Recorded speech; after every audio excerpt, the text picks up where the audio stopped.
Dili ra unta ako mogama og reaction video niini tungod kay balik-balik naman kini nga issue kining mahitungod sa larawan. Apan ako isip Katoliko mga igsoon, masubo lang ko ba makakita sa mga post sa mga protestante labi na atong kusog kayo mga taki sa Katoliko nga ang mga rebulto daw wa hinungdan kung anong aduna tay bagyo ug linog.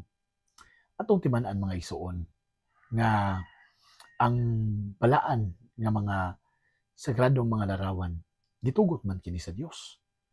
Wala man kini ihikaw sa Dios. Ang ilaha lang gyud nga pagsabot sa Exodo 20:3 ngadto sa 5, kumikan na gyud sa ilaha nga sayop nga interpretasyon diha sa Biblia. Ikaduha, atong nakita diha sa social media kini nga post atong makita diha sa atong background, no, nga kumo kay gipunit ang larawan ni Senyor Santo Niño, gikapsyonan nila og instead nga ang Dios may muluwas kaninyo, kamo naman hinuon ang niluwas sa inyong Dios. Unsa bang utoka nga moingon ka nga ang Dios mo'y giluwas tungod lang kay gipunit ang rebulto sa mahal nga bata ang Senyor Santo Niño. Mga igsoon, ang larawan per se, remember, wala isipa sa Katoliko nga mao gyud mismo ang Dios. Asa man intaw ng inyong common sense? Asa man intaw ng utoka? Pero kung anong gipunit ang Santo Niño tungod kay isip Katoliko, ang mga sagradong mga larawan ato kining gihatagan og igong pagtagad. Apan wala pasabot nga mao na mismo ang atong Dios. Kay nasayod kita nga kaming mga Katoliko sa matahigayon nga mosimba kami, among ginasangpit nga ang himaya sa Dios tuwa sa langit.